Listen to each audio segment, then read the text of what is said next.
오늘 수요예배 성취자 하나님의 말씀은 고린도전서 15장 9절에서 10절의 말씀입니다. 신약성경 고린도전서 15장 9절에서 10절까지의 말씀을 제가 봉독해 드리도록 하겠습니다.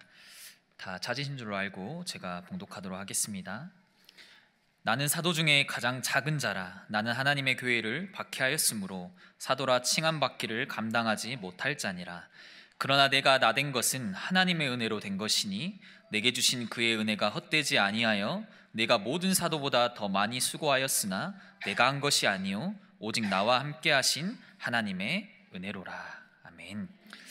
시간 축복과 은혜라는 제목으로 여러분에게 말씀을 증거하도록 하겠습니다. 다 함께 성도님들과 인사하길 원합니다. 조금 거리가 멀 수도 있는데요, 우리 앞뒤 좌우 바라보시면서 인사하길 원합니다. 우리 축복이 아닌 은혜를 구하는 삶이 됩시다. 디모데전서 3장 15절에는 이런 말씀이 나옵니다. 이 집은 살아계신 하나님의 교회요 진리의 기둥의 터니라. 바울이 교회라는 것을 설명할 때 교회는 진리의 기둥과 터이다 라고 설명을 합니다. 그렇다면 교회는 진리라는 것을 지키는 기둥과 터의 역할을 해야 한다라는 걸 알려주는 게 교회는 무엇이야 라고 성경이 말하고 있습니다. 그러면 교회가 당연히 지켜야 될 것은 당연히 하나님의 말씀인 진리가 되는데요, 그 진리가 담긴 건 바로 성경 말씀입니다. 교회는 이 성경의 진리를 지켜야 되는데, 근데 문제는 이 성경이 총 66권이나 되고요, 총 1189장, 약 3만 절이나 되는 이 성경이 너무나 분량이 많기 때문에 또 그 안에 담긴 내용도 굉장히 많죠. 하나만 배우는 게 아니라 하나님도 담겨 있죠, 예수님도 담겨 있죠, 성령님도 담겨 있죠, 또 우리가 무슨 존재인지 세상을 사는 지혜도 담겨 있죠.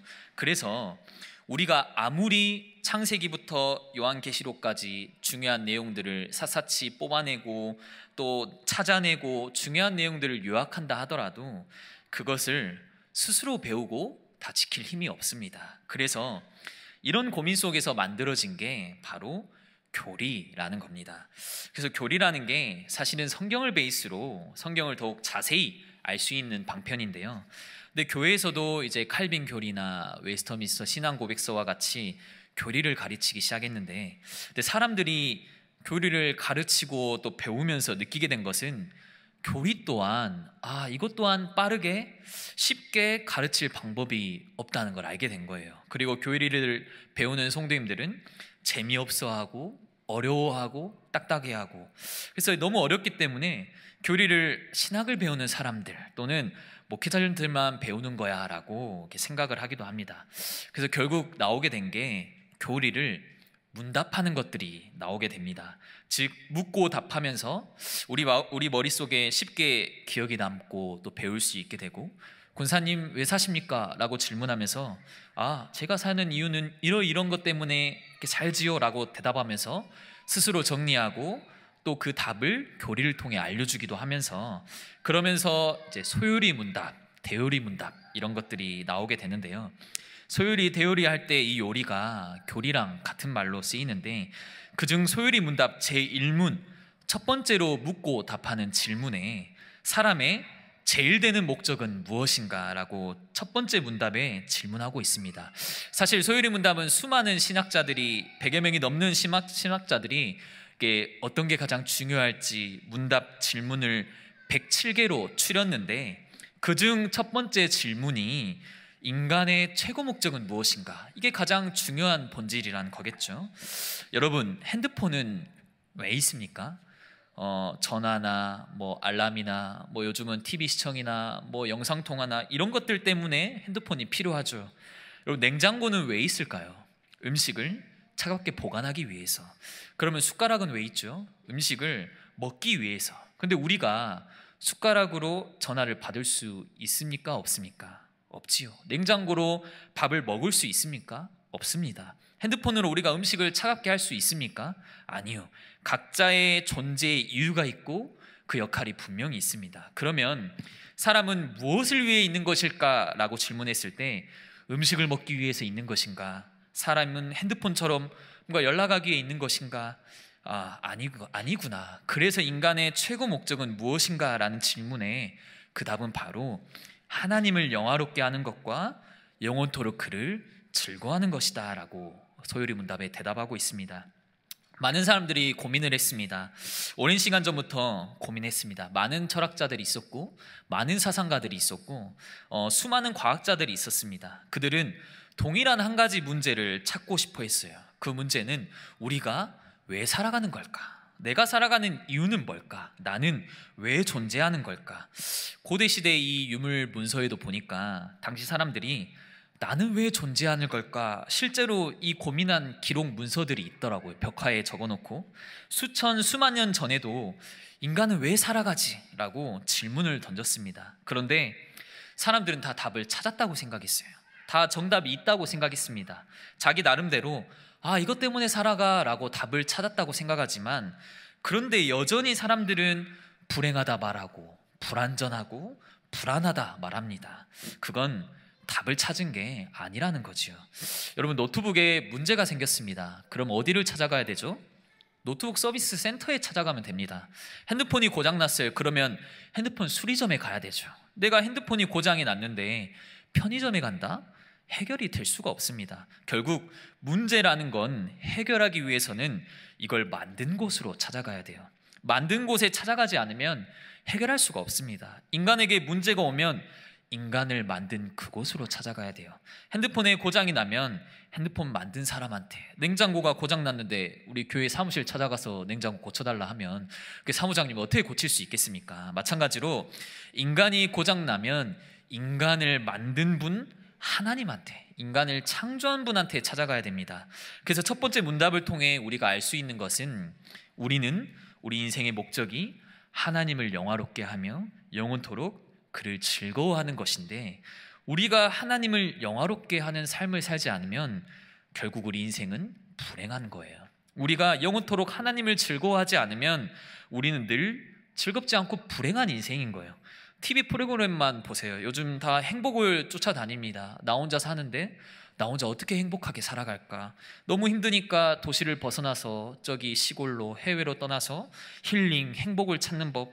그런데 행복하다면서 왜 사람들은 계속 행복을 쫓아다니죠? 아니, 나 행복해 하면서 자꾸 오늘은 뭐가 더 행복할까? 행복을 쫓아다닙니다. 이 말은 행복하지 않다는 거예요. 참된 평안이 없다는 거예요. 인간은 창조주 하나님께 갈 때만 해답이 있습니다. 미켈란젤로는 이런 말을 했습니다. 우리 인생에 있어서 가장 위험한 것은 인생의 목표가 너무 높아서 그 목표를 달성하지 못하는 게 아니라 너무 목표가 낮아서 너무 쉽게 이르는 것이다. 이게 가장 인생에 위험한 것이다. 다시 말해서 인생의 목적이 하나님과 그의 나라와 하늘에 있는 것에 우리가 두지 않고 세상의 재물이나 명예나 내 가까운 것에 내 목표를 둘 때 우리 인생은 위험하고 불행할 수밖에 없습니다. 그래서 여러분, 참된 축복이 뭔지 아십니까? 진짜 축복은 뭐냐라고 질문한다면, 하나님을 떠난 인간이 고장났는데 다시 하나님을 만나는 게 참된 축복이고 복 중에 복입니다. 다시금 우리가 잃어버린 하나님의 형상을 다시 회복하여 하나님을 즐거워하고 다윗처럼 내 영혼이 여호와를 즐거워하는 그 영적 상태가 진짜 참된 축복입니다. 시편 148편 15절에는 이렇게 말합니다. 이러한 백성은 복이 있나니 여호와를 자기 하나님으로 삼는 백성은 복이 있도다. 참 복은 여호와를 자기 하나님으로 모실 때 그 백성은 진짜 행복한 거야 라고 말씀합니다. 그런데 우리는 이 축복이란 단어에 오해할 때가 굉장히 많아요. 우리는요, 하나님이 주신 복을 세상 축복으로만 이해할 때가 굉장히 많습니다. 그래서 내가 예수를 믿어도 별로 복을 받지 않는 것 같아 라는 말이 나오기도 하고요. 내가 많은 축복 받지 않았어도 그냥 있는 형편에 만족하며 살아야지 라고 생각하면서 본인이 축복을 많이 못 받았다라고 생각합니다. 흔히 여러분, 세상에 말하는 복은요, 이제 좀 있으면 명절 추석이 다가오는데 설 명절이 되면 인사를 합니다. 새해 복 많이 받으세요. 우리 또 집안 어른들께 세배를 하고 나서 덕담을 주고 받지 않습니까? 주로 복 받아라, 뭐 새해 복 많이 받아라, 뭐 새해에는 건강해라. 여기에 말하는 복은 아프지 말고 건강해라, 또는 돈 많이 벌어라, 또는 하는 일 잘 되라, 뭐 만수무강해라, 뭐 이런 등의 개념을 품고 있습니다. 저도 사역을 하면서 이게 많은 성도님들 또 크리스천 중에 세상 축복을 받은 분들을 꽤 많이 보게 됩니다. 세상적으로 소위 성공한 사람, 뭐 부유하신 분, 어떤 한 분야에 탁월한 전문성을 가진 사람들을 많이 보게 되는데요.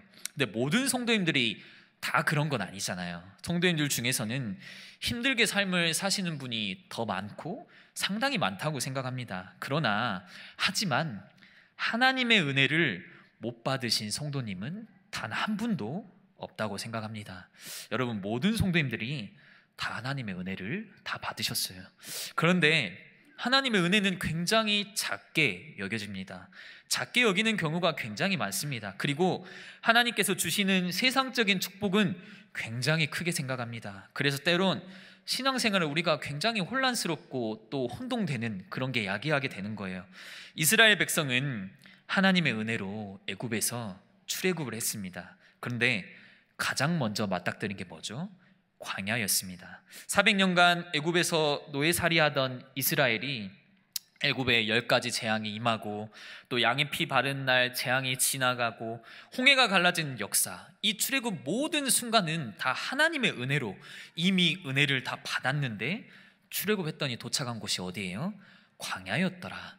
허벌판의 광야였어요. 그랬더니 어떻게 하죠? 왜 광야로 불렀냐? 원망하기 시작합니다. 우리는요, 사실은 광야보다 가나안이란 단어를 더 좋아합니다. 느낌상 단어만 들어도 뭔가 가나안이 더 좋은 것 같은 느낌이 들지 않습니까? 이스라엘 백성도 아마도 가나안을 더 좋아했을 겁니다. 그러나 오히려 하나님은 이스라엘 백성들이 가나안에 들어가는 걸 오히려 더 걱정을 하셨어요. 그래서 2년임을 될 것을 40년을 광야 땅에 돌게 하셨습니다. 하나님이 보는 관점과 우리가 보는 관점이 완전히 다른 거예요. 세상 축복이라는 관점에서 보면 광야보다 가나안이 더 좋은 것이죠. 그러나 하나님의 은혜라는 관점에서 보면 가나안보다 광야가 더 좋은 곳입니다. 광야는 저절로 하나님의 은혜로밖에 살 수 없는 땅이에요. 광야는 은혜 없이는 도무지 살아갈 수 없는 곳입니다. 하나님의 관점에서는 광야가 더 나았을 거예요. 그런데 사람들은 모두 다 1등을 원하죠. 솔직히 말해서 1등을 원하지 않는 사람은 없습니다. 어떤 분야라도, 어떤 직종이든 지방의 작은 동네라도 모두 1등 하길 원해요. 저도 학교 다니면서 막 성적표를 받아와서 학생들이 몇 등이냐 물어보면 괜히 저도 기분이 좋더라고요. 누구나 다 1등을 원합니다. 어쩔 수가 없어요. 여러분의 자녀들도 1등하면 더 좋지, 뭐 행복은 성적순이다라는 우리 고백하는 부모님도 우리 자녀들이 갑자기 수학 20점 받아오면 뭐 뒤에서 성적표가 놀고 있으면 괜히 마음이 불편하잖아요. 아, 내가 너무 풀어줬나? 이렇게 생각하기도 하고. 그래도 공부는 조금 해야 될 텐데 뒤로 처져 있기를 바라는 부모는 단 한 부모도 없습니다. 우리 어릴 때 보면 남자들은 누가 싸움을 제일 잘하냐, 뭐 이런 걸 많이 이야기하고 굉장히 자존심 문제가 걸리는데요. 우리 남전도에 모임 있으시면 혹시 한번 해보시면 좋을 것 같아요. 가서 너가 쟤랑 싸우면 누가 이기냐라고 질문해 보시면 질문 하나에 다 흥분하셔가지고 당신은 내가 손가락 하나로 이긴다, 뭐 내가 태권도 몇 단이다부터 시작해가지고 이게 자존심 문제인 거예요. 누구나 다 이기고 싶고 1등 하길 원해요. 트렌드 코리아 2024년 책에 보니까 실제 지금 기업이 원하는 인재, 또 세상이 사람들이 원하는 사람, 원하는 상이 누구냐라고 밝혔는데 바로 육각형의 인간이라고 합니다. 옛날에는 세모처럼 어느 하나만 뛰어나도 치켜 세웠어요. 어느 하나만 특출나도 잘하는구나 이렇게 바라봤지만 지금은 다 잘해야 된다는 거죠. 능력만 좋은 게 아니라 학벌도 좋아야 되죠. 인맥도 좋아야 되죠. 직업도 좋아야 되죠. 그러면서 얼굴도 잘생겨야 되죠. 성품도 좋아야 되죠. 도대체 어디까지 보려는지 모든 측면에서 약점이 없는 완벽한 사람을 원한다는 거예요. 교육자를 바라보는 관점도 많이 바뀐 것 같습니다. 말씀만 잘 전달하고 설교만 잘 하고 싶은데 센스도 있어야 된대요. 또 눈치도 있어야 된다고 합니다. 꾸밀 줄도 알아야 된대요. 컴퓨터도 잘해야 되고요, 행정도 잘해야 되고요, 운전도 잘해야 되고요. 전 노래를 잘 못하는데 노래도 잘해야 되고, 어디까지 잘해야 되는지 누구나 다 육각형의 인간을 바라보는 것 같아요. 그러다 보니까 어떠죠? 우리가 세상이 말하는 복, 여기에 관심이 쏠리는 거예요. 우리가 나도 복 받길 원하고, 내 능력 뛰어나길 원하고, 나도 내가 잘 나가길 원하고, 나도 축복받아서 번성하고 잘 풀리길 원하고, 그러면서 세상과 비교하기 시작하는 거예요. 그러나 솔직히 말하면 세상 축복은 없어도 괜찮은 겁니다. 없어도 상관없는 거예요. 그러나 자꾸 우리 마음을 사로잡는 게 이 세상의 축복이란 건데, 예를 들어 잠을 잘 집이 있습니다. 근데 문제는 더 큰 집, 좋은 집, 내 집, 더 편리한 집, 그걸 자꾸 갈망하게 되는 거예요. 집이 없는 건 아닌데 내 마음에 안 차는 겁니다. 그래서 기도합니다. 하나님, 이제는 집 문제 해결되지 않겠습니까? 복음 더 전하고 더 예배 생활하기 위해 안정된 집을 주세요 라고 끼워 맞추기도 합니다. 이게 어떤 축복을 향한 마음인 거죠. 먹을 것도 있습니다. 먹을 게 없는 게 아니에요. 근데 우리 마음에 더 맛있는 거, 더 먹고 싶은 거, 더 비싼 거를 먹고 싶은데, 이런 마음이 축복에 대한 마음입니다. 먹을 게 없는 건 아니에요. 근데 여러분, 은혜는 없으면 안 되는 거예요. 여러분, 있어도 되고 없어도 되고가 하는 문제가 아니라, 은혜는 내 삶의 이유와 관련되어 있습니다. 일용할 양식을 주셔서 감사합니다 라고 고백할 때, 무슨 음식을 먹는 걸 떠나서 우리가 먹는 것 그 자체가 은혜라는 거예요. 오늘 하루도 음식을 못 먹어서 생을 마감하는 사람이 얼마나 많습니까? 내가 오늘 살아갈 수 있는 이유도 다 하나님의 은혜입니다. 예전에 지뢰에 맞아서 군인이 지뢰에 터져가지고 다리를 절단하는 그런 뉴스들도 본 적이 있죠. 오늘 하루도 내가 지금 건강하게 두 발로 걸을 수 있다는 그 자체가 은혜입니다. 하나님의 은혜는 불신자에게도 임하여 있습니다. 전 세계 모든 사람에게 임하였는데 지금도 살아있고 먹을 수 있고, 이게 다 엄청난 은혜 속에 살고 있는 건데, 하물며 예수를 믿는 우리에게는 하나님의 은혜는 정말 더 말할 수가 없습니다. 우리의 모든 죄가 사함을 받은 죄사함의 은혜. 여기 못 받으신 분 있으신가요? 죄사함의 은혜? 안 믿으면 우리가 할 수 없지만, 예수님을 믿고 영접한 여러분 모두가 다 죄사함의 은혜를 다 받지 않았습니까? 이 은혜가 세상의 부유함과 비교할 수 있을까요? 세상의 축복과 이 구원의 은혜를 비교할 수 있을까요? 내가 하나님의 자녀가 되었어요. 이걸 사람이 원하는 복과 과연 비교할 수 있을까요? 고린도전서 15장 10절에 보면 사도 바울이 이렇게 고백합니다. 그러나 내가 나된 것은 하나님의 은혜로 된 것이니 내게 주신 그의 은혜가 헛되지 아니하여 내가 모든 사도보다 더 많이 수고하였으나 내가 한 것이 아니요 오직 나와 함께 하신 하나님의 은혜로라. 세번역 성경에는 이렇게 나옵니다. 나는 하나님의 은혜로 오늘의 내가 되었습니다.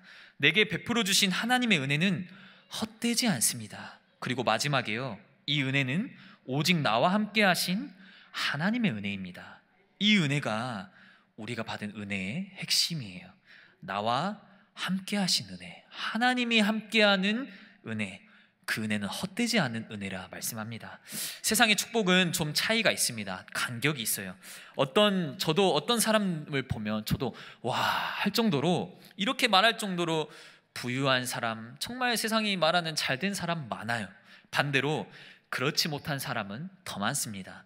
세상의 축복이라는 관점에서 보면 사람마다 많은 차이가 있어요. 누구는 잘 살고 누구는 어렵게 살고, 그래서 세상 축복을 부러워할 수 있는 거예요. 비교가 되기 때문에. 그러나 알고 보면 세상의 축복과 비교할 수 없는 것이 하나님의 은혜예요.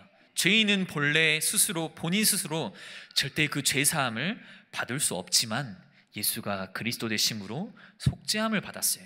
하나님의 자녀가 되었습니다. 그리고 그 하나님이 나와 함께 하세요. 이걸 어떻게 우리가 세상 축복과 비교할 수 있겠습니까? 근데 이 은혜의 눈이 우리가 살아가다 보면 가려져 버리는 거예요.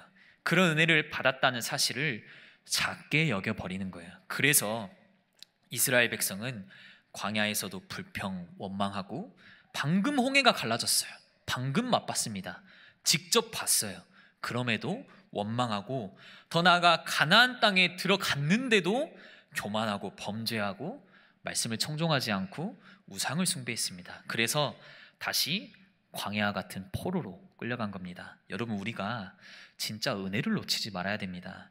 구약 성경을 보면 이 구약이란 것은요, 모세 오경과 상당한 분량을 차지하는 역사서와 또 선지자들의 예언서, 이렇게 구약 성경이 구성이 되어 있는데, 이 대부분의 구약 성경이 어떻게 하면 가나안 땅에 들어갈 수 있냐, 어떻게 광야를 지나서 어떻게 하면 가나안에 가서 복을 받을 수 있냐, 이런 관점으로 쓰여지지 않았습니다. 어떻게 하면 가나안에 들어가서 거기서 다시 광야로 쫓겨나는 그런 일을 겪지 않을 거냐, 이런 관점에서 쓰여졌습니다. 그러니까 가나안에 들어가서 이스라엘이 다시 제대로 못 살아가지고 다시 포로로, 속국으로, 광야로 쫓겨나는, 도대체 왜 이런 삶을 반복해서 이스라엘이 저질렀는가, 이에 대해 말하고 있는 게 구약의 대부분입니다. 물론 은혜로밖에 살 수 없는 광야에서도 이스라엘은 하나님을 원망했어요.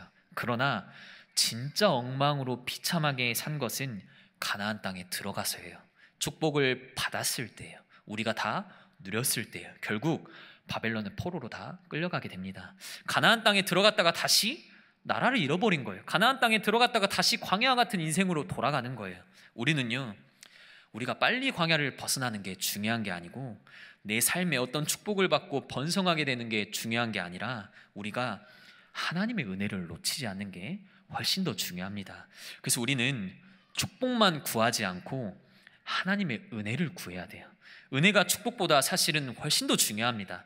축복은 받았는데 은혜를 못 누리는 사람도 있습니다. 반대로 세상 축복 받지 못한 것 같은데 은혜를 정말 놀랍게 누리는 사람이 있어요. 2주 전 강단 말씀에서도 예수님이 원하시는 자들을 불렀습니다. 내가 원해서 제자가 되고 싶은 게 아니에요. 예수님이 원하셔서 우리의 자격, 조건 보지 않으시고, 누구는 갈릴리 어부, 누구는 온 백성에게 비판을 받는 세리, 누구는 저 시골 출신들 불러가지고 하나님이 원하셔서 부르셨습니다. 우리가 부름받는 그 자체가 다 은혜예요. 그런데 은혜를 구한다, 은혜를 구해라 라는 건 뭘 말할까요? 우리가 은혜를 못 받아서 더 달라고 구하는 것일까요? 아니면 오늘도 하나님 은혜를 내게 막 임해서 내가 이 은혜 없이 살 수 없습니다 라고 고백하는 것일까요? 예수님은 죽으셨다가 사흘 만에 부활하셨어요. 예수님 부활의 하나님인데, 우리도 예수님과 하나가 되었기 때문에 우리에게도 부활의 능력을 이미 허락하셨습니다. 그래서 우리도 이길 수 있는 거예요. 우리가 이기고 싶습니다가 아니라 이미 우리 안에 하나님이 놀라운 승리를 부어주셨어요. 그런데 이것이 누려지지 않으면 아무 소용이 없는 거예요. 이거를 생각나지 않으면 아무 소용이 없는 거예요.